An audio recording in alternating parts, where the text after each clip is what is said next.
Here's the thing about smart people, or what we would call smart, very smart people. They're generally not smart in all areas. I'm going to get to Jeff Bezos in a moment. But first, let's talk about our president. One of the things I find fascinating about President Trump is how effective he is in multiple areas. That's really unusual, at least in my observation throughout my many long years.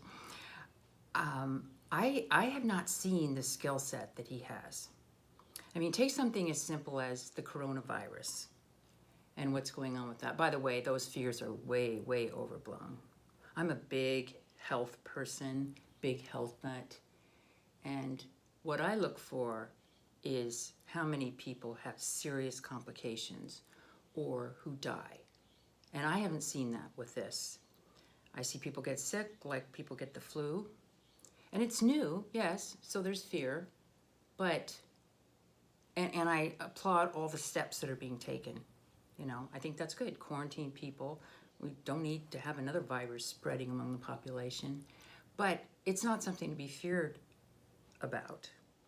Likewise, I have a lot of money in the stock market. I spent a lot of time studying behavioral finance on my own, looking at, I'm actually, I think, a pretty good investor. I've had good luck in this, and in it, a lot of it is luck. But basically, I believe in a low expense fund, broad-based index or ETF, exchange traded fund, that invests in the US. So most of my money's in VTI, Vanguard Total Index. And it's dropped considerably this past week, but it's nothing like the levels that it used to be. I mean, it's still way, way, way up there. And what I have observed during my time, I mean, this used to be a big source of stress for me, and now it's actually not at all.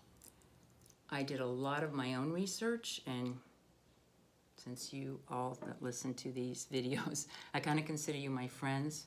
So can I tell you a little secret that I found? The only time you really, really need to be concerned about the stock market if it has something to do with the banks. Something to do with the banks. That's it. You'll get bubbles for sure, like in 2000, you know, we had the tech bubble. Well, and you can tell when there's a bubble, like Tesla's a bubble. That's going to crash at some point. The problem is you don't know when. You have, but I even noticed after 9/11, the market dropped for a couple months, but it came back. It always comes back. So if you're not in the market, this is a good time to get in. I don't do individual stocks anymore. That is a risky game. I was very heavily influenced in the early 2000s. I don't remember the exact year, but I read Fooled by Randomness by Nassim Taleb. And where he at that time, he talked about think about what you want to do. And I had a nice little nest egg, and I handled my husband and my finances. And I thought, I don't want to lose it. I don't want to take chances. So I pretty much was not in the stock market at all. I was in treasury bills. And then treasury bills went up. I actually ended up making some money in treasury bills. I didn't mean this to be an investment discussion, so I'll make this quick.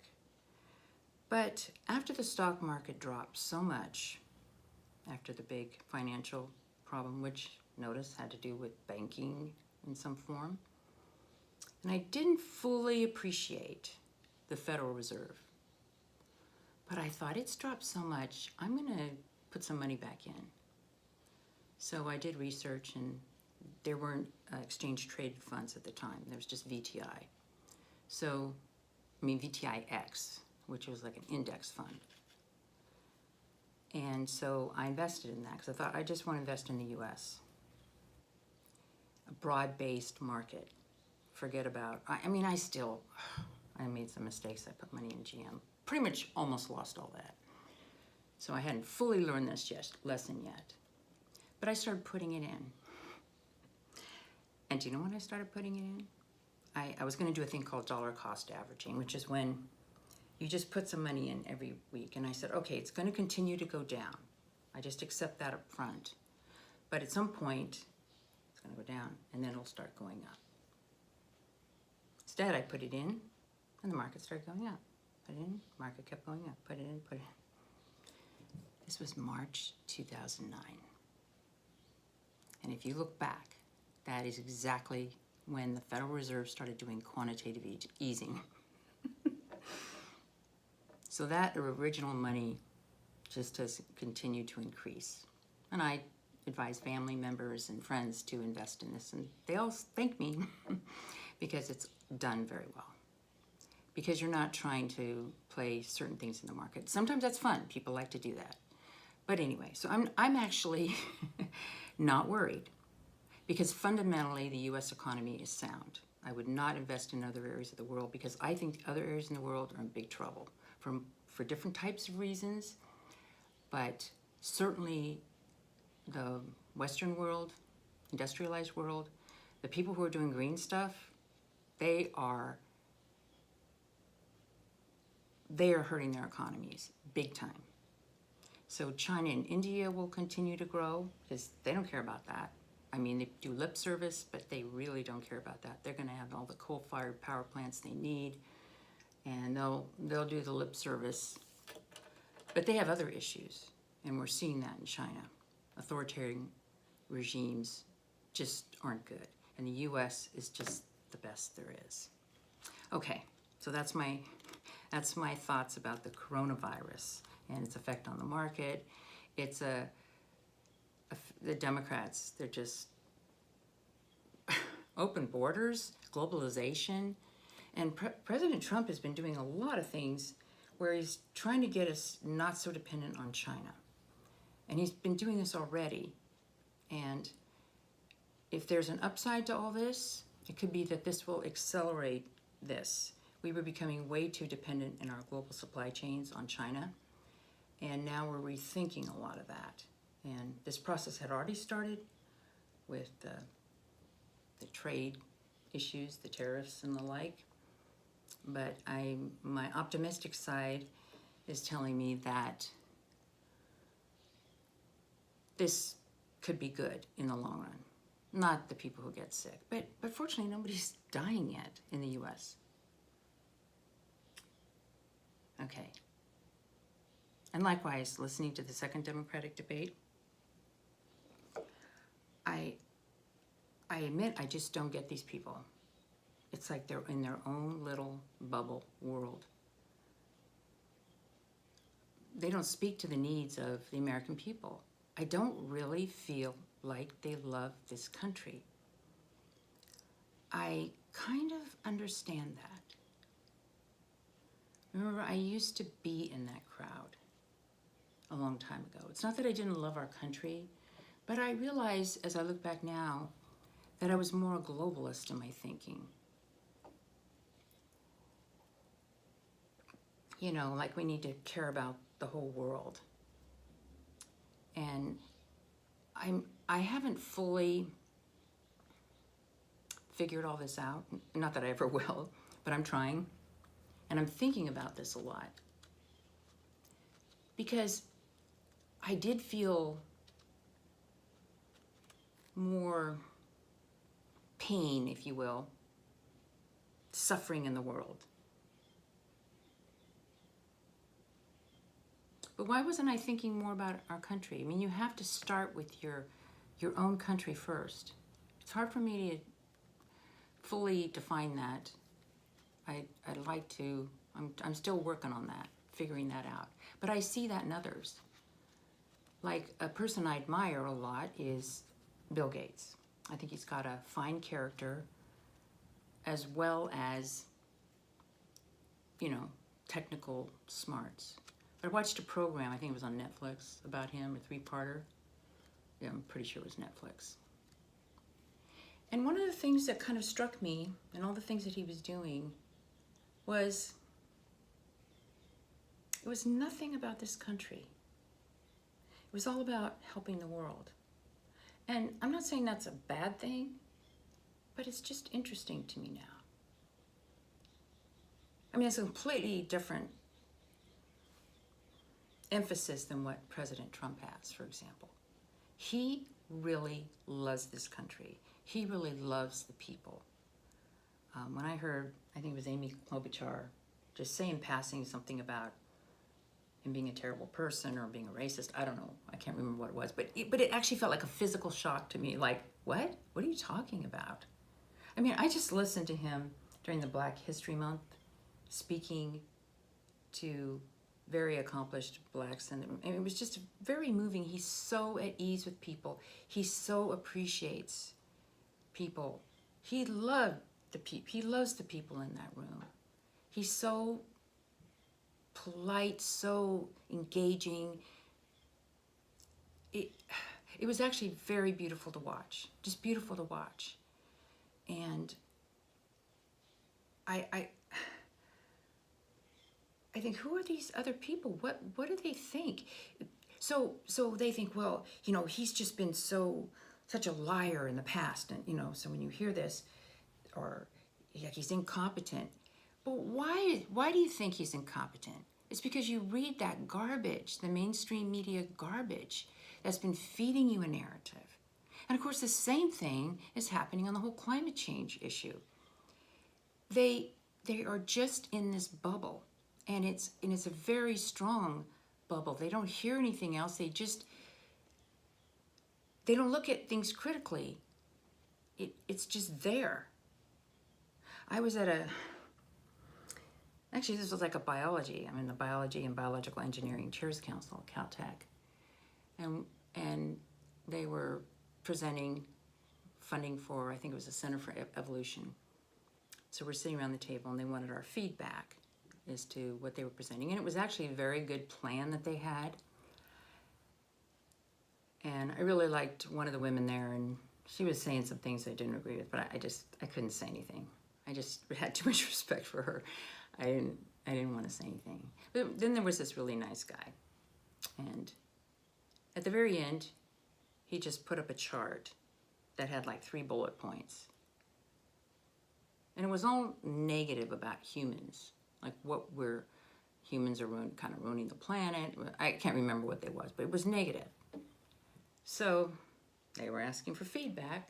So I said, does this chart here help the arguments that you put forth? Because I got to tell you, I was on board until I saw that chart. I don't want to support that philosophy. I don't agree with it. And it was interesting because the development people in the room and the department chair and the other department chair, they heard me. They understood what I was saying, because, you know, I said there's probably 25% of the people who might be hearing this, meaning, let's say, conservatives in California, who would want to support this. So why would you put that up if it doesn't help your argument? Why would you just diss humanity?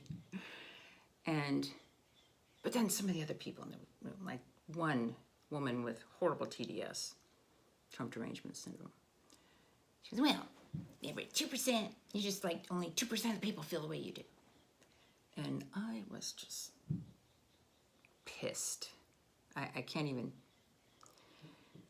I mean, here's one of the things for me. I don't get embarrassed about stuff like this. I have to be careful, because when I hear stuff like that, I don't like the people there. I mean, I was so fuming inside. And others jumped in, a few others jumped in to defend me, because they understood my point. Why put in something gratuitous like that doesn't help your argument, that could just turn people off? And anyway, that's what I do. So another thing I want to talk about is we have to remember, well, we don't have to remember anything. I don't like to say things like that. But smart people, I've met a lot of smart people in my life, or known of, or read of, but they're not necessarily smart in all areas. That you can be really good in one area and not so good in another.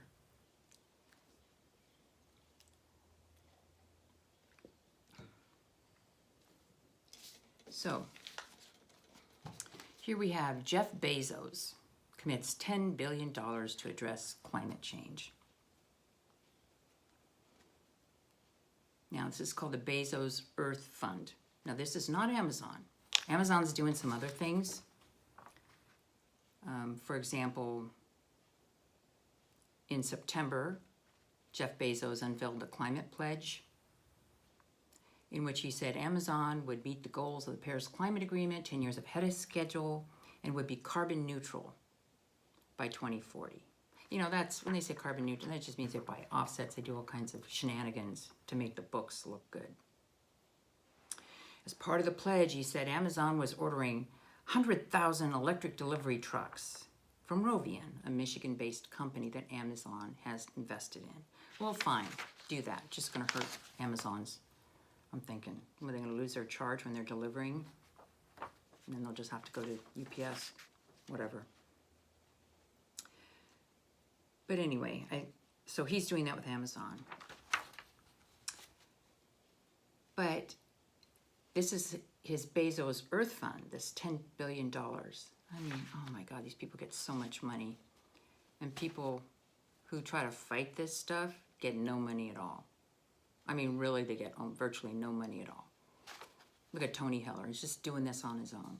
All of these people, Patrick Moore, they're just doing it on their own. And these other people just have money coming out the gazoo. But here's what he said. Climate change is the biggest threat to our planet. I want to work alongside others both to amplify known ways and to explore new ways of fighting the devastating impact of climate change on this planet we all share. I mean, what devastating impact? Does he even do any of his own research? But see, I think he's in that crowd. I mean, I read a whole biography on Jeff Bezos and what he has done with Amazon. And he's brilliant. He is brilliant. I mean, I love Amazon. I use it all the time, and probably all of you do too. But that doesn't mean he's brilliant in other areas. I mean, for example, he bought the Washington Post, and it's just a rag. It's horrible. But he does other things. His largest donation to date was $2 billion, unveiled in September 2018, to help homeless families and build a network of Montessori preschools. You know, all that's nice. But here's, it said, Mr. Bezos said Earth's climate was changing faster than predicted by the scientific community 5 years ago. Those predictions were bad, but what is actually happening is dire, he said. What he doesn't seem to understand here is that the alarmists just keep ramping up the rhetoric, despite the fact that our climate is really basically doing just fine. It really is. So you've got some people just think, oh my God, oh my God, oh my God. It's getting worse and worse. Based on what? On what? So anyway, I read but here is what really got me.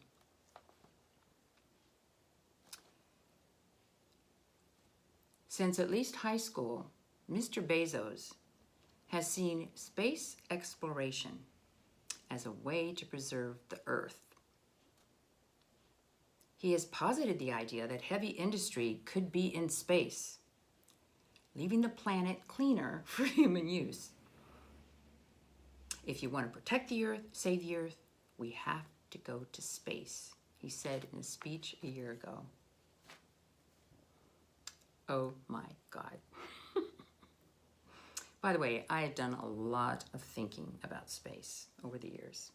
I used to be what you call a space cadet. 1975, Gerard K. O'Neill, he came out with this idea of space stations located at the Lagrangian point L5. And I was in the Air Force. I wrote away for the book from NASA.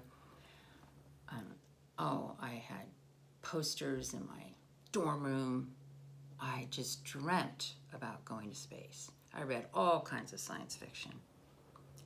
And I thought, oh, we can commercialize space. And of course, I became a satellite systems engineer. Just anything to do with space. I wanted to go into space. I wanted to go to the moon. I just had dreams of that. Pretty crazy. And I came across this poem I had copied out. And it's something I think we don't understand about space, but this was very poignant for me. I don't know who wrote it, but I was thinking about as we go into space. Here and there in the universe, a long time from now, the flag of Earth will whisper of a planet where once you could stand naked under a warm sun, where you could swim in fresh water that stretched as far as eyes could see. Breathe an oxygen-rich atmosphere and walk the very ground where you grew your food. A planet where it rained.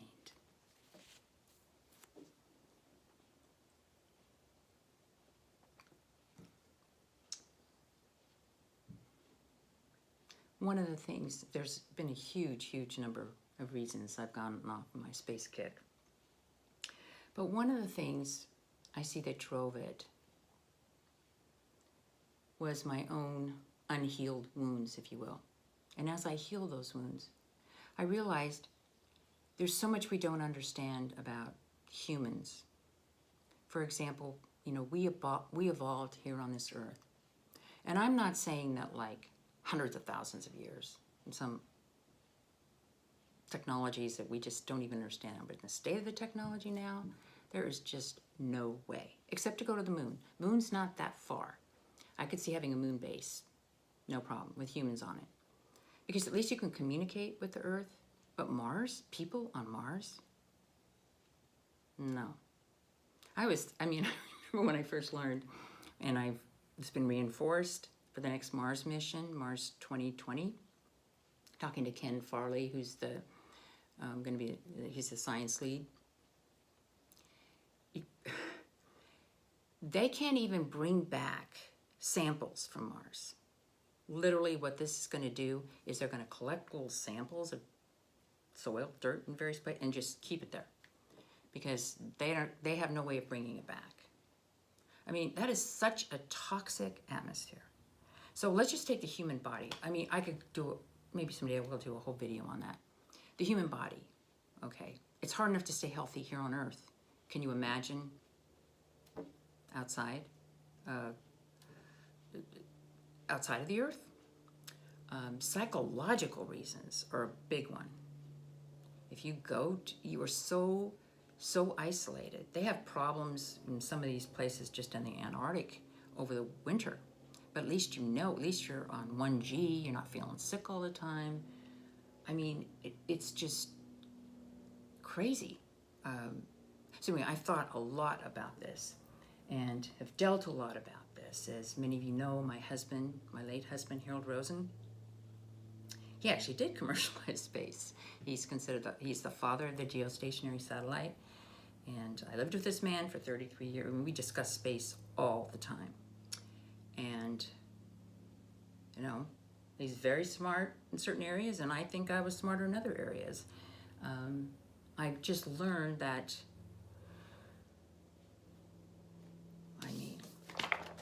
Jeff Bezos in this area lost some screws. But, he's got a lot of money. He can do it. People at Google, they did a Google Lunar X Prize. We had a team, because Harold really wanted to do it. And that's another story. Don't necessarily want to get into that now. And Elon Musk is interesting. I have mixed feelings about him. He's a lot of hype, But he does seem to encourage people. He does, but most of his stuff involves government subsidies and a lot of pushing the envelope in areas where he exaggerates and the like. And he's very hard to deal with. And especially Harold had some dealings with him, especially with the Google X Prize. Because one of the reasons we got into it, because he said, okay, we're going to have a Falcon that's going to cost $6 million launch. And we thought, oh, we could do it and get our money back with the prize, blah, blah, blah. But that was just vaporware. That did not exist. And so that was strange. And Harold met with him a couple times. I mean, we had seen him at some Caltech functions back then. And I have to say, Harold didn't really care for him. And so one day I was like, just searching the web. This was like 2008. I said, hey, look, Harold. Elon Musk is talking about you. And basically, he was name-dropping Harold. Because somebody was saying, well, why would you do SpaceX and also do Tesla? And he said, well, Harold Rosen, he had Rosen Motors, which was building a hybrid electric car, and he's geostationary satellites. And I said, he's name-dropping you, Harold. And Harold listened to it, and he said, well, I guess I can't say mean things about him anymore. But anyway, Harold has mentioned a couple times in this book about Elon Musk, so I have that book. But anyway, he does have a lot of good qualities, so I'll give him that. But I would never invest in his companies. That is just so hyped up. And I know a little bit about the car business because of our Rosen Motors experience, and no, I wouldn't do Tesla. It is not worth the evaluations. Kind of reminds me of AOL. Remember, I mean, it was more than Time Warner when they bought AOL in the late 90s. No. AOL was like huge. What is it now? Nothing. Okay. Freeman Dyson passed away. 96 years old. Fabulous, fabulous man. When I first started getting kind of on board with being against climate alarmism, I'd watch videos about him and a lot of people because he spoke out about the climate alarmism. And one of the things that was, a lot of people, I mean, they do this. They just a Will Happer and others, they just like, oh, they're old. They don't know what they're talking about. It's like, no, they're wise. They've been around. They see through this. And so I would write, that was when I was starting to express myself. I'd write supportive comments because what he said made so much sense. Let me just say something. This was a forward to a piece in September 2015. And I'm going to post a link to this paper because I think it's really well done. But he's talking about the author who did a very careful job collecting and documenting the evidence that carbon dioxide in the atmosphere does far more good than harm. To any unprejudiced person reading this account, the facts should be obvious that the non-climactic effects of carbon dioxide as a sustainer of wildlife and crop plants are enormously beneficial, that the possible harmful climatic effects of carbon dioxide have been greatly exaggerated, and that the benefits clearly outweigh the possible damage. I consider myself an unprejudiced person, and to me, these facts are obvious. But the same facts are not obvious to the majority of scientists and politicians who consider carbon dioxide to be evil and dangerous. The people who are supposed to be experts and who claim to understand the science are precisely the people who are blind to the evidence. Those of my scientific colleagues who believe the prevailing dogma about carbon dioxide will not find this evidence convincing. I hope that a few of them will make the effort to examine the evidence in detail and see how it contradicts the prevailing dogma. But I know that the majority will remain blind. That is, to me, the central mystery of climate science. It is not a scientific mystery, but a human mystery. How does it happen that a whole generation of scientific experts is blind to obvious facts? Here I offer a tentative solution to the mystery. Now, I don't want to take up my time in reading all of this to you, but I will post a link to it, and you can read it. Peace. Rest in peace, Freeman Dyson. What a fabulous, important life. And may your legacy live on. Oh boy, I have so much more I could talk about, but time is up. Look forward to your comments. You all are, especially the regulars that write comments every time. I feel like you feel like friends to me.